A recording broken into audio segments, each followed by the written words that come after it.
चले चले सब लोग जल्दी कीजिए। इससे पहले कि अकबर एक बार फिर से आक्रमण करे, तुर्क के अंदर चले जाइए सब लोग। शीघ्र कीजिए, जल्दी।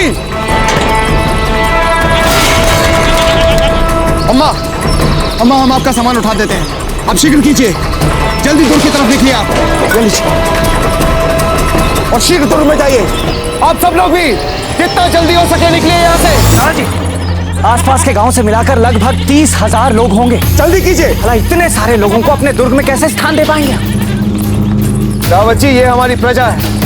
अकबर कभी भी इन पर आक्रमण कर जबरन इन्हें अपना दास बना सकता है। हम ये कैसे सह सकते हैं कि हम दुर्ग में सशक्त प्राचीरों के पीछे सुरक्षित बैठे रहें और ये अकबर के वार सहते रहें। हम ऐसा नहीं होने देंगे रावत जी। इनकी सुरक्षा हमारा धर्म है और हम अपना धर्म निभाएंगे। जैसी आपकी आज्ञा राणा जी। चलो जल्दी कीजिए, चलिए सब शीघ्र।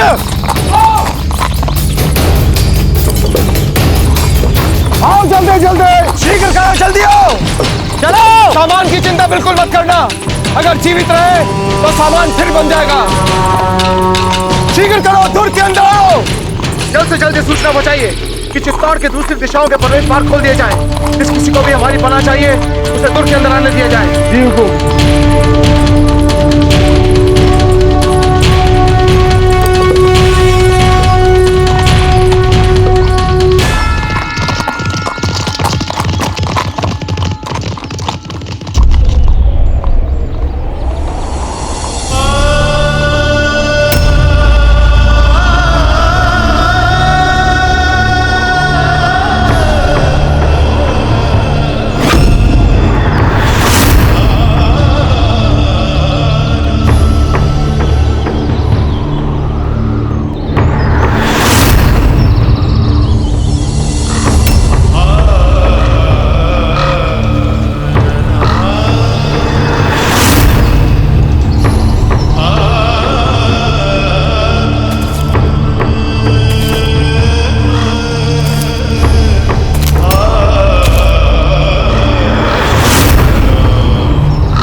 प्रताप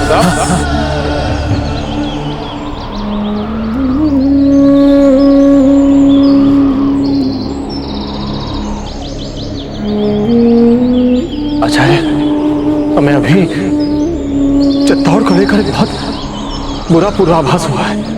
क्या देखा आपने पूर्वाभास में? चित्तौड़ के दुर्ग में कई शव। हमारा मन बहुत घबरा रहा है आचार्य। हमें शीघ्र अति शीघ्र चित्तौड़ की ओर प्रस्थान करना चाहिए। चलिए चलिए चलिए चलिए।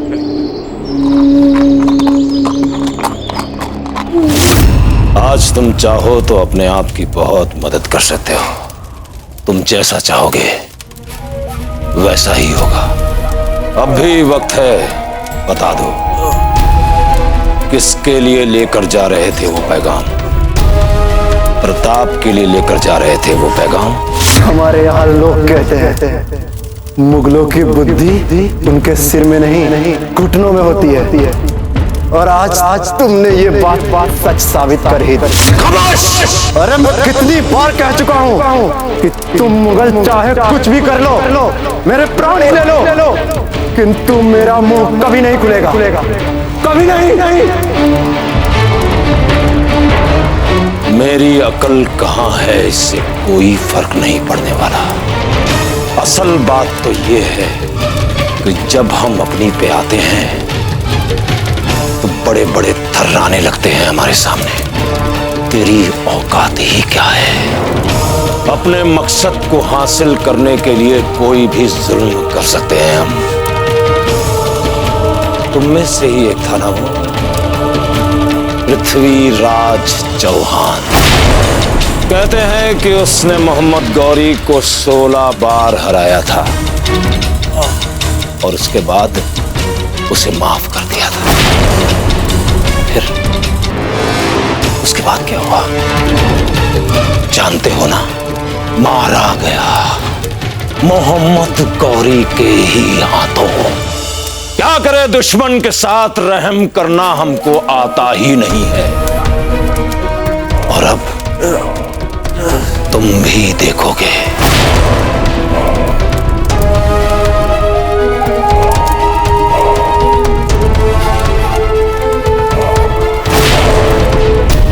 इंसानी जिस्म को तकलीफ देने के लिए कैसे कैसे नायाब तरीके इजाद किए हैं हमने। दिमाग काम करना बंद कर देगा तुम्हारा। तू क्या, तेरा बाप भी मुंह खोलेगा।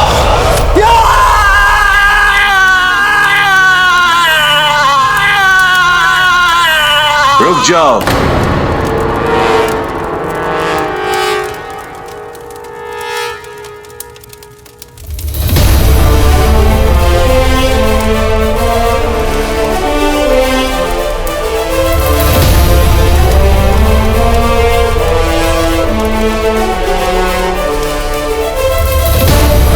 छोड़ दिया जाए इन्हें, इज्जत के साथ पेश आया जाए इनके साथ। जानते नहीं कितने बहादुर और जंगजू किस्म के राजपूत हैं ये।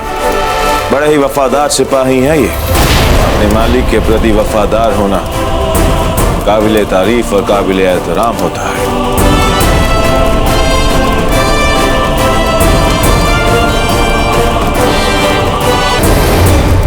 हम बहुत खुश हैं तुमसे। हम तुम्हें अपनी शाही फौज के सिपह सलार अव्वल बना सकते हैं। बोलो, लड़ोगे तुम हमारी तरफ से? शहंशाह अकबर मौत में देख खास सिपह सलार की हैसियत से लड़ोगे तुम। मुस्तकबिल बदल जाएगा तुम्हारा। फर्श से अर्श तक पहुंचा देंगे तुम्हें हम।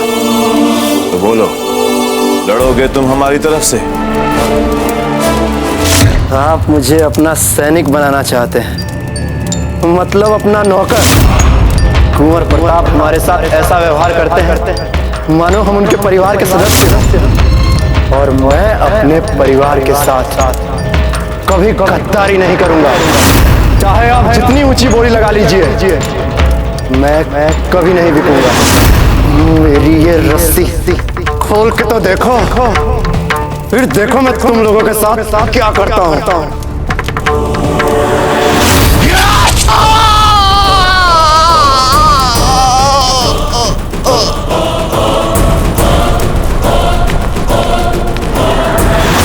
सिपाहियों के लिए जगह बनाई जाए।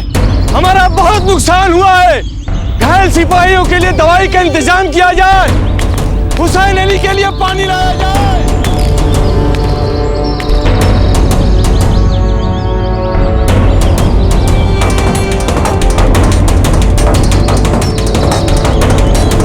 चलो चलो, आराम से चलो।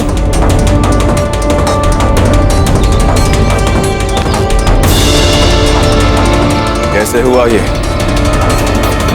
हुजूर, हमारे सिपाही गए थे गांव में गुलामों को पकड़ने के लिए, मगर मेवाड़ की सेना ने जबरदस्त जवाबी हमला बोल दिया, और जिसके लिए हमें मैदान छोड़ के भागना पड़ा। और हुसैन अली भी बुरी तरह से जख्मी हो गए। दुश्मनों ने उनकी एक छोटी उंगली भी काट दी।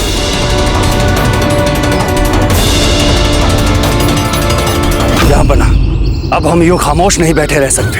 आप बस हुक्म कीजिए, मैं अपनी फौज को लेकर जाऊंगा और उन राजपूतों को मिट्टी में मिला दूंगा। और आप देखिएगा हुजूर, शाम होने से पहले चित्तौड़ के किले पर मुगल सल्तनत का परचम फहरा रहा होगा। नहीं, अभी नहीं।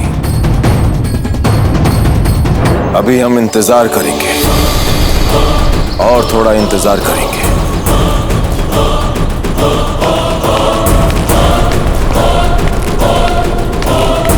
समझ नहीं आ रहा आखिर शहंशाह के दिमाग में चल क्या रहा है। आखिर वो इतने खामोश क्यों हैं? लेकिन मैं ये बेइज्जती बर्दाश्त नहीं कर सकता। वहां उन राजपूतों ने हमारे सेनापति को अधमरा कर दिया है और हम बदला लेने की बजाय यहाँ हाथ पर हाथ धरे बैठे हैं। मैं उन राजपूतों की गर्दनें उड़ा दूंगा और आज की रात उन राजपूतों की चिताओं से रोशन होगी। ये वादा है अलीम खान का। रुक जाओ अलीम खान, हम कहते हैं रुक जाओ। हमारी बात सुनो अलीम खान।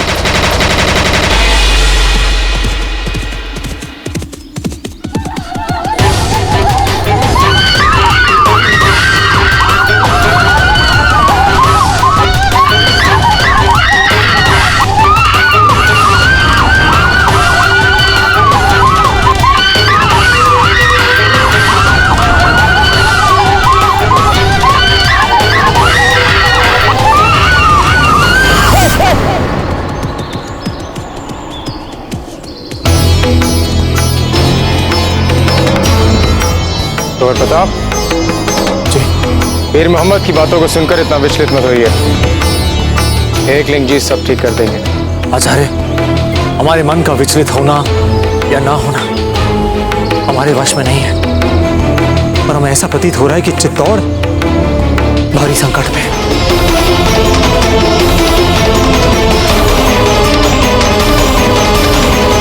मेरे जाबाज सिपाहियों, आज हम चित्तौड़ पर हमला करेंगे। एक भी राजपूत बचना नहीं चाहिए। खत्म कर दो सबको। अकबर आजम जिंदाबाद, जिंदाबाद। अकबर आजम जिंदाबाद।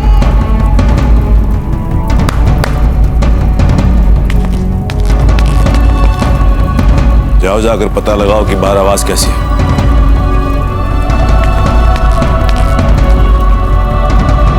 रुक जाओ अलीम खान, तुम्हें खुदा का वास्ता रुक जाओ।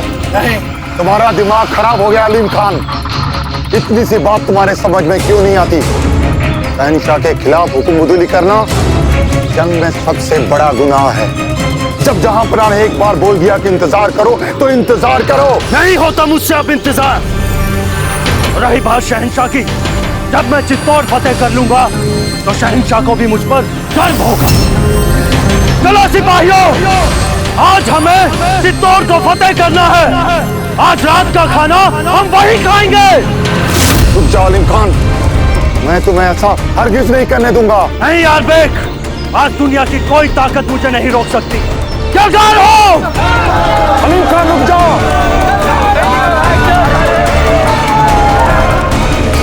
चलिए शीघ्र चलिए दुर्ग की तरफ। रावत जी, अभी बहुत से नागरिक दुर्ग के नीचे हैं।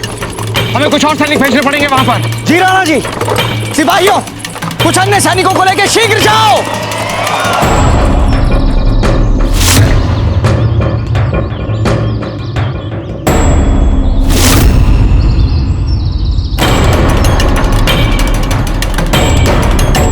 सभी दोनों तरफ अपना स्थान लेंगे।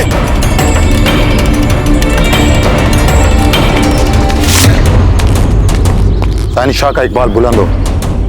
हुजूर, अलीम खान आपके हुक्म के बगैर ही अपने फौजी दस्ते के साथ मेवाड़ पे कब्जा करने के लिए निकल चुका है। ऐसा करने को उसने सोचा भी कैसे? किससे पूछकर उसने ये गुस्ताखी की? मैंने उनको रोकने की बहुत कोशिश की, मगर उन्होंने मेरी एक ना सुनी। खुर्दबीन दी जाए।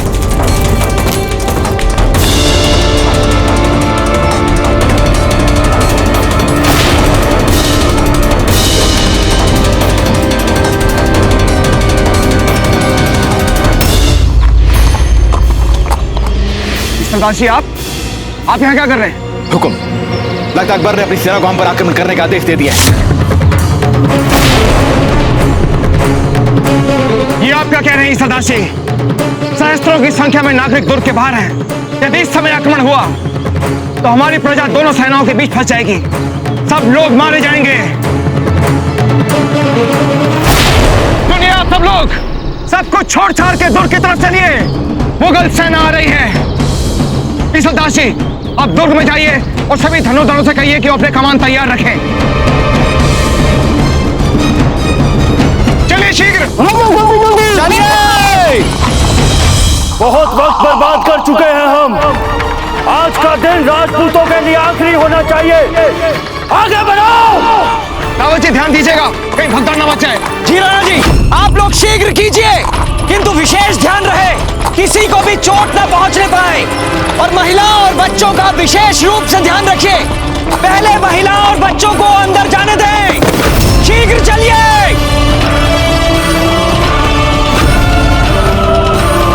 बाकी सभी सैनिकों को भी तैयार होने के लिए बोलो। शीघ्र।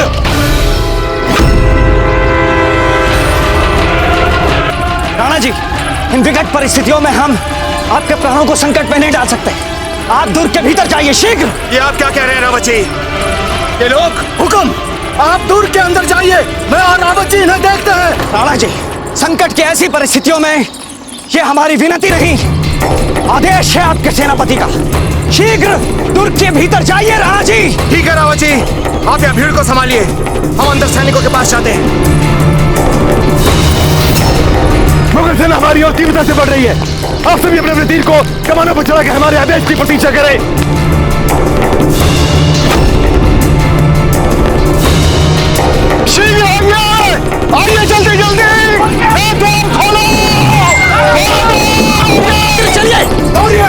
वेस्ट मत करिए, शीघ्र चलिए।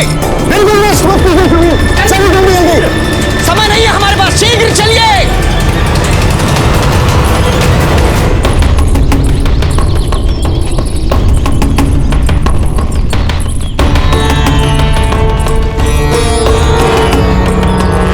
इतने सारे लोग, ये क्या हो रहा है यहाँ?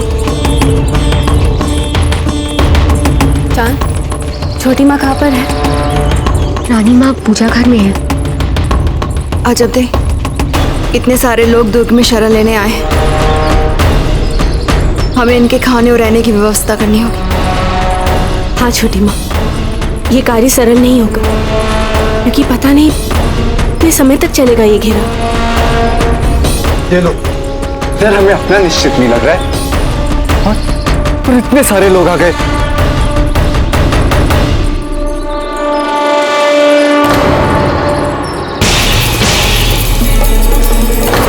ये सब क्यों आ रहे हैं यहाँ? ये लोग दुर्ग के बाहर गांव में रहते हैं। ये भोले भाले ग्रामीण लोग आपके दाजीराज या बड़े दाजीराज के भांति योद्धा नहीं है। अकबर इन पर आक्रमण कर जबरन इनको दास न बना ले, इसीलिए आपके बड़े दाजीराज इन्हें इस दुर्ग में ले आए, अकबर की सेना से बचाने के लिए, ताकि अकबर इन पर कोई भी हानि ना पहुंचा सके।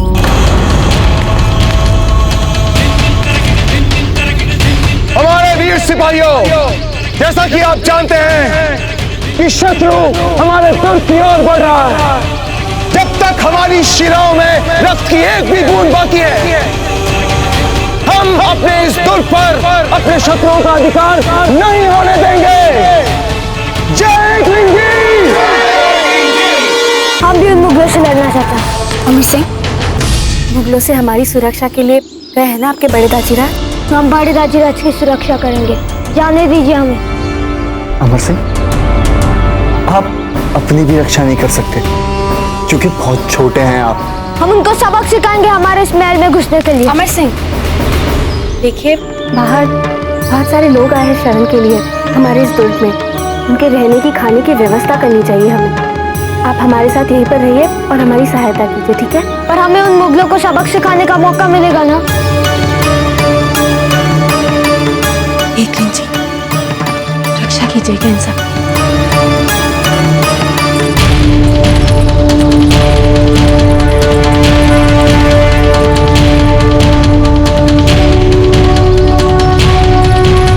राणा जी, मुगल सेना बहुत पास आ चुकी है, पर ग्रामीण जन अभी दुर्ग के भीतर नहीं पहुंचे हैं। लेकिन हमें दुर्ग के द्वार बंद करने पड़ेंगे, क्योंकि शत्रु बहुत निकट आ चुका है। नहीं सरदार जी, अभी हमारे बहुत से नागरिक दुर्ग के बाहर हैं। हमें इन्हें कुछ और समय देना होगा। जल्दी कीजिए, शीघ्र दुर्ग के अंदर आइए, जल्दी।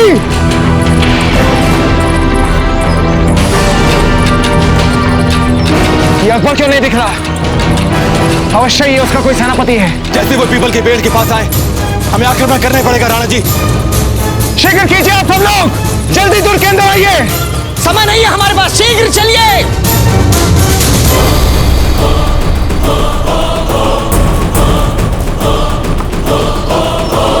शत्रु बहुत निकट आ चुका है। अगर अब भी हमने आक्रमण नहीं किया तो बहुत देर हो जाएगी।